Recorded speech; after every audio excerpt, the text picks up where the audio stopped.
It's a Christmas come down for the balloonists. Short of their round-the-world goal, they fail and fall into the sea to a rescue off Hawaii.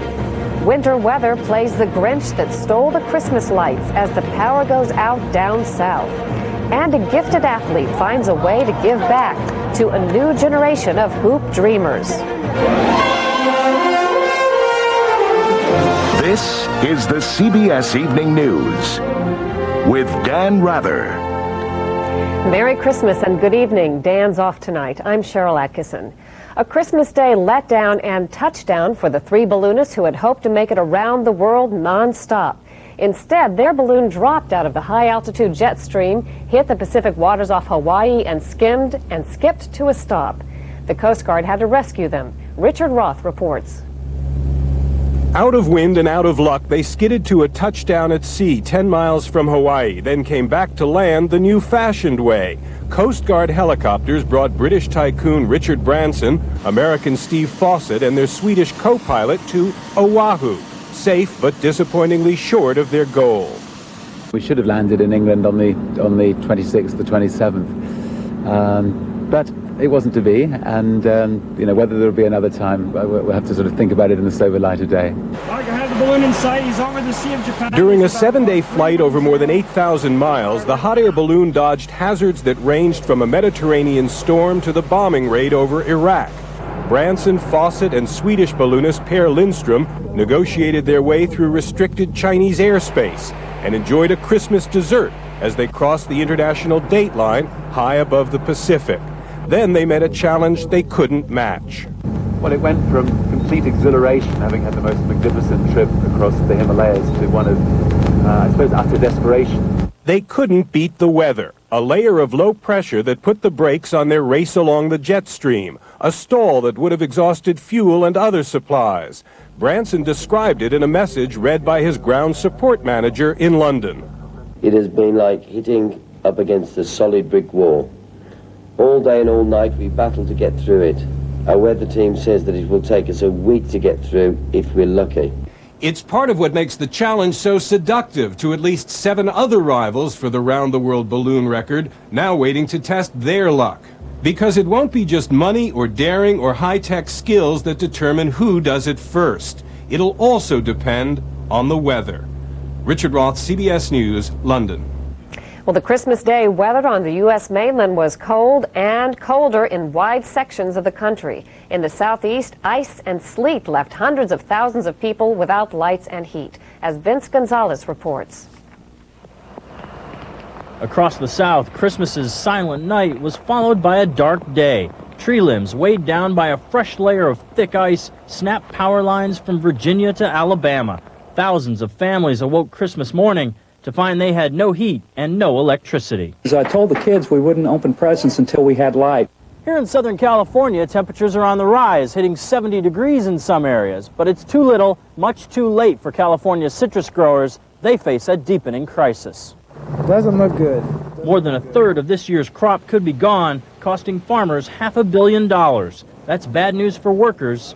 Most of the people that pack out here will probably be laid off. And bad news for shoppers. Prices for the state's oranges tripled in one day. In Long Beach, California, a massive water main break brought a muddy brown Christmas. About 1 million gallons of water spilled after the huge aging pipe was weakened by the cold. There was a real white Christmas in Buffalo, a sunny Christmas in Florida, and back in ice-covered North Carolina, the Christmas gift many families were hoping for. The lights came on. That was pretty Vince Gonzalez, CBS News, Los Angeles. New efforts today that may help President Clinton avoid removal from office. Several reports say 2 influential Senate Democrats, Robert Byrd of West Virginia and Daniel Moynihan of New York, are drafting a censure proposal. This after Moynihan told the New York Times today that moves to oust Mr. Clinton might, quote, destabilize the presidency. And Democratic Senator Ron Wyden of Oregon says as many as 70 senators favor a bipartisan censure solution. Iraq said again today that UN arms inspectors pulled out before last week's airstrikes will not be allowed to return. After the airstrikes and 8 years of economic sanctions, the last word to describe Christmas in Iraq is merry. Byron Pitts is there. Today may have been Christmas, but these Iraqi soldiers were chanting about war.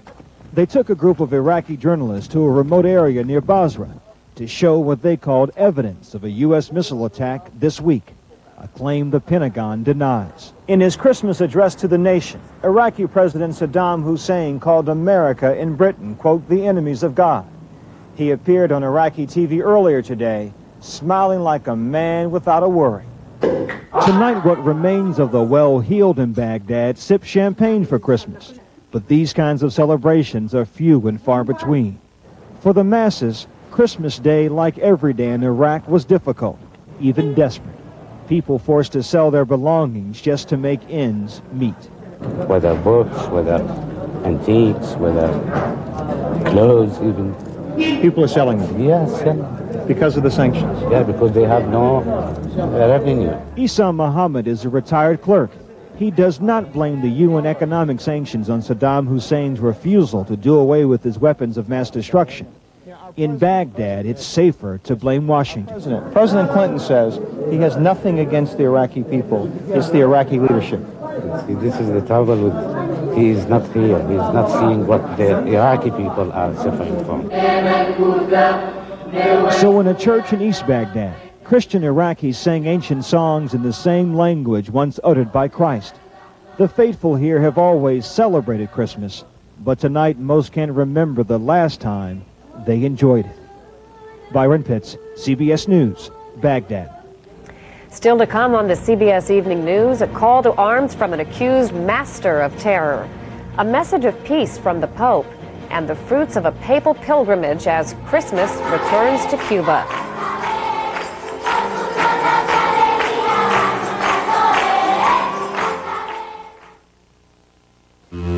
This head cold. I'm so clogged up, I just can't focus. You okay? If this meeting doesn't go well, it's all that work wasted. You gotta stay focused. I'll find a way. Clear the congestion with Tavis D, prescription strength. Just one gives you 12 hours of uninterrupted relief. To get that, you'd need 4 Tylenol cold pills. Tavis D clears your congestion, so you're clear-headed again. Why be congested? Be clear-headed, clear through your day with Tavis D. It's my wife. I left her sitting right here. How long has she been gone? You don't think? Aha. What? Checked out Red Hot Harry's? No way. Lucinda gets really bad heartburn. Not anymore, she doesn't. What's that? Looks like the remains of an individually wrapped Pepsid AC chewable. Introducing Pepsid AC Chewables, the first chewable to stop heartburn before it starts. Lucinda? Is that you? Start living heartburn-free with new Pepsid AC Chewables.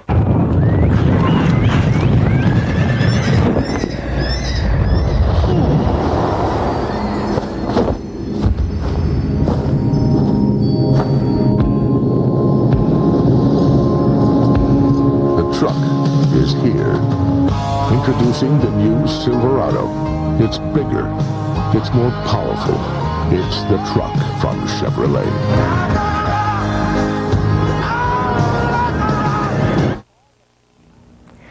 Pope John Paul, looking tired after last night's midnight mass, gave his traditional Christmas message to the city and the world today.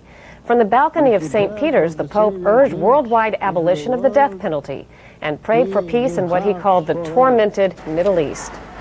Accused terrorist kingpin Osama bin Laden is calling on Muslims everywhere to avenge last week's airstrikes on Iraq.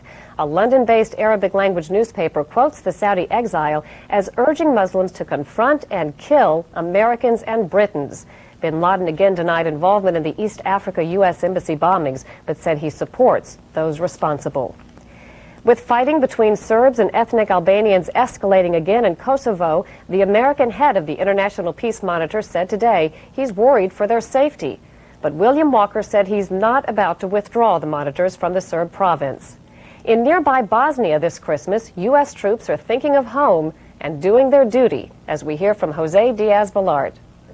3, 2, 1. Okay, Merry Christmas, everybody. Hooah. In Bosnia, American troops lit the Christmas tree again this year. It's 4 Christmases now of young men and women standing in the snow, listening to carols about peace on earth, in a land ravaged by war. Okay, we're not home, and it's Christmas time, and we're missing our families. We've got to reflect on our reason for being here, and it's a good reason. It's the right thing to do. Here at Eagle Base in Tuzla, most thoughts are turning to home.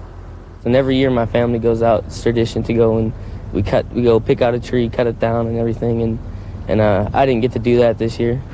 Over at Camp Dobol, a remote base camp in Serbian-controlled Bosnia, Captain Omar Jones, commander of Delta Company, prepares his soldiers to go out on patrol.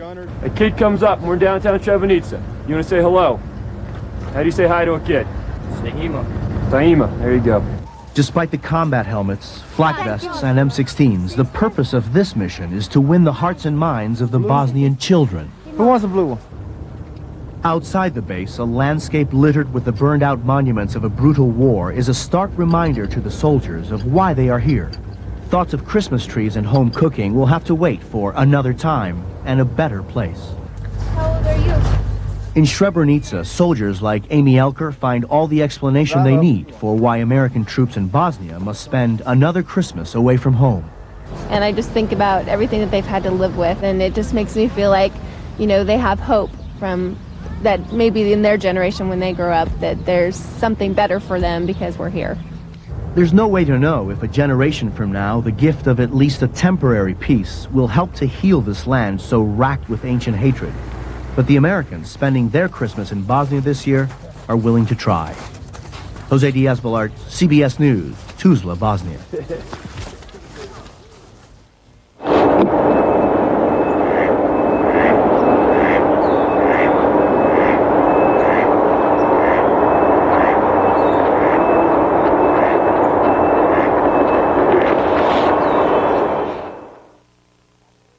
So, Friedkin, as you know, the Christmas rush is over, and, well, I'm going to have to let you go.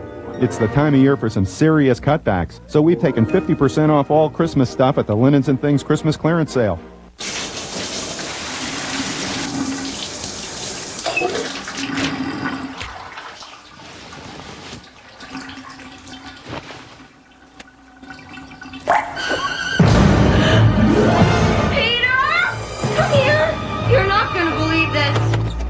This bathroom cleanser stuff's not working. We've got to get something stronger. Don't miss Ed's head because you could win $11 million in the American Family Sweepstakes. Enter now. Life's an adventure because you're over 50 and still exploring. So take the Centrum made just for you, Centrum Silver, with age-essential nutrients specially adjusted to keep pace with your changing nutritional needs. Centrum Silver, it's a great time to be silver. Trains now go 300 miles an hour. Mail, 3,000 miles a second. Athletes continually break records. So how come pain relief isn't faster? Introducing Advil Liquid Gels, the first and only pain reliever in a faster-acting liquid-filled capsule that's gentle on your stomach. On tough pain, Advil Liquid Gels are stronger and faster than extra-strength Tylenol. Headaches to muscle aches. New Advil Liquid Gels. Advanced medicine for pain. Just got fast. Power outages in Van Buren County are forcing families to have an old-fashioned family Christmas. We'll see how they are doing. Coming up tonight on News Channel 5 at 6. Investigators said today the bus driver in the Christmas Eve crash that killed 8 passengers in New Jersey had 2 speeding convictions and a suspended license on his record. He told federal investigators the bus went into a spin when he tried to avoid an ice patch on the road. From the waters off Washington State tonight, a story of an unsinkable spirit. John Blackstone takes you for a nostalgia trip on an old ship that's heading for a new chapter. It looks like something from Flash Gordon, but it doesn't come from outer space. It comes from the past. 60 years ago, the distinctive silver craft called the Kalakala was the best-loved ferry on Seattle's waterfront. This was the icon of Seattle. This was the Eiffel Tower of Seattle, if you will. But when Peter Beavis found her, she was rusting away in obscurity, revealing little of her 1930s grandeur. Up here they had red velvet armchairs with wooden armrests that you could move around. The band would set up in this corner when they went on moonlight cruises. In the middle of the Depression, you know, for the price of a ferry ticket, the common man had elegance in his life. She was the biggest ferry of her time, But her huge diesel engine also made her the noisiest. As a boy, Gene Nelson rode the Kalakala often. What was the ride like on that? Shaky. It was just boom, boom, boom, boom, like this, all the way. But by the 1960s, larger, more efficient ferries replaced the Kalakala, and the old boat met a humiliating fate, abandoned on a beach in Alaska. Then Peter Beavis discovered her. He's a sculptor, and he saw a work of art. Well, it's a pretty cool sculpture. It's just, I saw it as a big sculpture that needed a little polishing and refurbishing. In Alaska, Beavis and other volunteers spent countless hours making the Kalakala seaworthy again. Then, last month, against the odds, she was hooked up to a tugboat and towed toward Seattle. Sometimes she wanted to pass the tugboat. It was like a salmon headed towards her home waters. Once she was futuristic, streamlined, and modern. Now she's rusty and dated. Even her big diesel engine is gone. Still, the Kalakala has all the power she needs to bring back memories. And as the Kalakala returned home, hundreds who remembered welcomed her back. Corrine Wellfeld has a special attachment. She was born on the Kalakala. It's like we both have just come so far and we're back here together. It's really a love affair. I've been wanting this for a long time. This is as Art Deco as the... Now, many are hoping the Kalakala can be reborn, returned to the glory of her youth, to become a floating museum in the city that grew up while she was away. John Blackstone, CBS News, Seattle. It was a royal family Christmas in England with crowds of well-wishers on hand at the country estate of Queen Elizabeth. The whole family went to church this morning, including the heirs to the throne, Prince Charles and his two sons, William and Harry.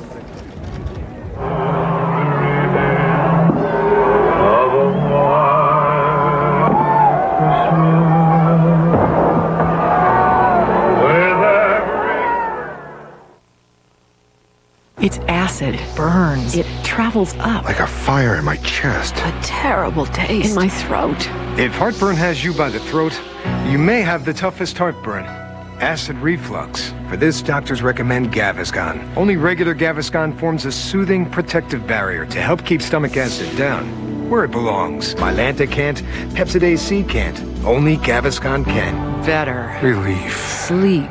When heartburn has you by the throat, get Gaviscon. This Super Bowl Sunday, the Prize Patrol could surprise you with $31 million. Got the roses. The one and only Publishers Clearinghouse Sweepstakes. Now, bigger than ever. Gesundheit. I've asked Patty to show you how easy it is to use 1010-9000, the only number you need to get directory assistance anywhere in America. Watch. Patty just dials 1010-9000 and tells the operator whose number she wants. Leslie Weller, Denver. The operator finds the number, even offers to dial it with no connection charge. No connection charge? Sure, dial it for me. With 1010-9000, it's that easy.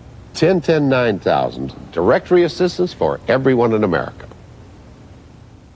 When we were traveling cross country, we stopped at a place. They had the business channel. We started watching, and the market was going down, and we said, there are these stocks we wanted to buy, and from the road we called up. Called Schwab because we didn't have a phone modem in the motorhome, so we couldn't trade online. Where were we? Utah. Utah. We were in Utah. On a payphone, talking to Schwab, Trying to get. buying the stocks. There's a feeling of exhilaration. Hey, we've done it. You've committed to it. Then we got back in the motorhome and traveled on our way. And those purchases have done very well. If you have arthritis pain that lasts all day, presenting Tylenol Arthritis Extended Relief. It lasts up to twice as long as regular aspirin without irritating your stomach. The rivalry rages on. The Chiefs and Derek Thomas smothered the Raiders in this year's first game. Now the rematch. The NFL Saturday on CBS. Communist Cuba today allowed the Roman Catholic Church to broadcast a holiday greeting on government radio. Another sign that Christmas is officially back as a permanent holiday there. Jacqueline Adams has more on the new look of Christmas in Cuba.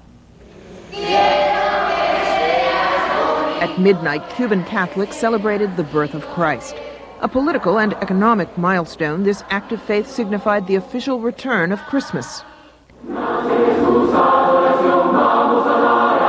Communist dictator Fidel Castro banned the holiday 30 years ago because he claimed it interfered with the sugarcane harvest. Last year, he did allow some festivities in anticipation of the Pope's visit. Christians in Cuba say they always celebrated in private, but this year, the lights are twinkling, decorations are visible, and excitement is obvious in people's faces. This is the best thing that's ever happened to us, one parishioner says. What we don't have is food, growls one man, and in fact, he's right. Many average Cubans relied on the church for the pork roasts, beans, and rice that make up the traditional holiday meal. Only the hotels and shops catering to Havana's foreign tourists offered lavish displays and fancy gifts. Reverend Carlos Emilio Ham believes the decision to give Cubans this day off was a direct result of Pope John Paul II's visit last January.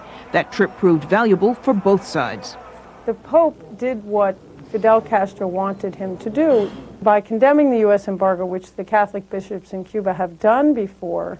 The Pope really set a new wheels in motion. As international trade expert Pam Falk explained, a reassured Castro granted the church more freedoms, and in return, the Catholic Church helps the economy of Cuba, and therefore the restoration of Christmas in Cuba paves the way for more cooperation by the Catholic Church in donations and in distribution of food in Cuba. Not all the old propaganda and rhetoric are gone, of course. The official Cuban newspaper this week warned parents about Santa Claus. A dangerous symbol, it said, of American consumerism. Jacqueline Adams, CBS News, New York. Coming up next, Eye on America.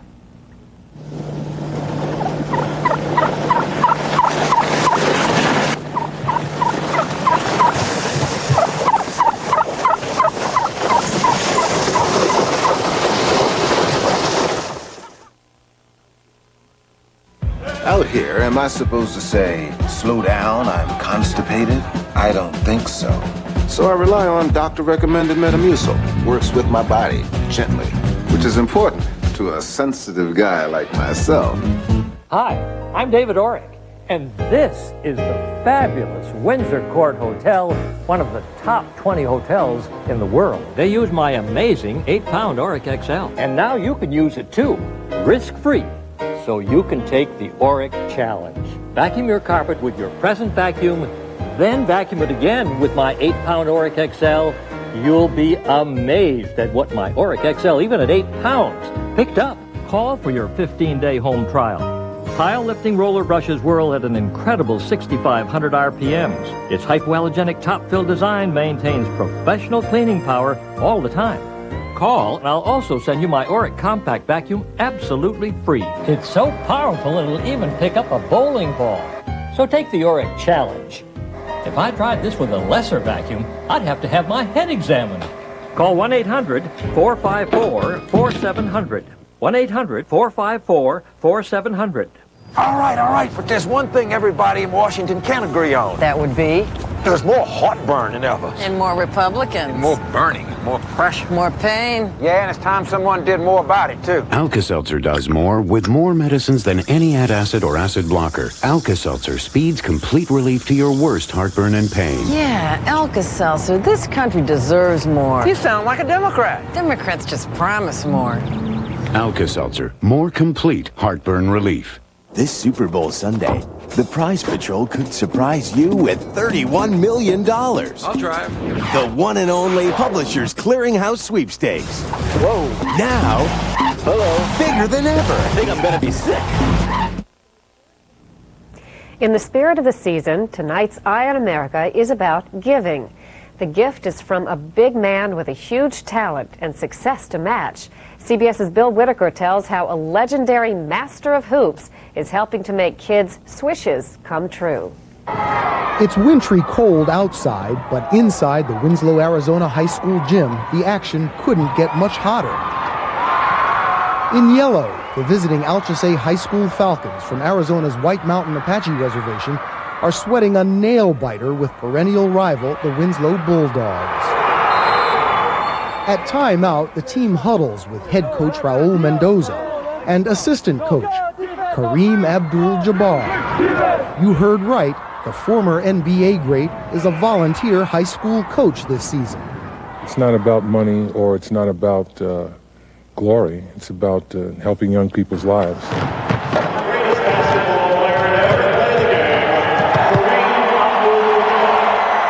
It doesn't seem all that long ago that he was wearing yellow. The intense 7'2" center for the LA Lakers with that heavenly skyhook retired from the NBA a decade ago after dominating the game for 20 years. You miss that? No, I don't miss it. I was able to experience all the great moments of the game a number of times. And so I have a lot to share with people. That's it, Willie. At 51, he still has hoop dreams. He'd like to coach an NBA team, but none will hire him. He knows his standoffish reputation doesn't help. So, when an Apache friend asked if he'd come coach on the reservation, he had no reservations. Good one. Think about using your body to shut me off. A towering master passing wisdom to eager apprentices. Now you got me. He doesn't take any slackers. You see any difference in your game? I think it's improved a lot. You find it satisfying? Oh, yeah, it's more satisfying because these guys need some direction. His own example, from Harlem to UCLA, the NBA to author, he hopes will inspire them. If we can get a number of these boys to go on to college, then we've done a great job. If life is more than basketball, you'd hardly know it on this remote reservation. The first thing you notice is the grandeur. The second thing, the hoop in every yard. After mother's milk comes basketball. It's more than a team sport here. It's a mass passion. The Falcons drive 2 hours to the Winslow game, and so do hundreds of their fans. There's none of the glitter Kareem Abdul-Jabbar once was used to. No movie stars sitting courtside like at Lakers games. But what his new team and fans lack in glamour, they more than make up in sheer exuberance. With seconds to go, the Falcons pull ahead and beat the Bulldogs 64-59. We'll take it. The former Laker was soaring with the Falcons this night. We'll take it. In doing this, I am getting back into the mix. Having a positive effect on the kids it's doing me a lot of good. I feel good about it. 1, 2, 3, 4. Out here, they say the measure of a man is the size of his heart. By that measure, too, Kareem Abdul-Jabbar is a big man. In White River, Arizona, this is Bill Whitaker for Eye on America. And that is the CBS Evening News. Now here's Morley Safer with a look ahead at what's coming up on 60 Minutes. If you're a hospital corporation and you're cooking the books to put one over on Medicare, he is the last guy you want looking over your shoulder. But if you're lost and trying to find yourself, she could be the one you want looking over your shoulder. Praise Caesar. Shirley Caesar, Sunday on 60 Minutes. In for Dan Rather, I'm Cheryl Atkinson. To my family and all of you, Merry Christmas and good night.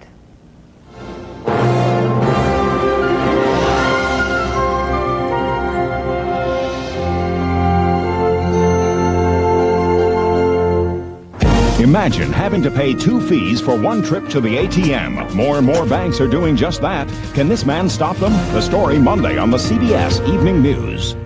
CBS.com for news 24 hours a day. Experience you can trust. CBS News. The ice that still blankets the ground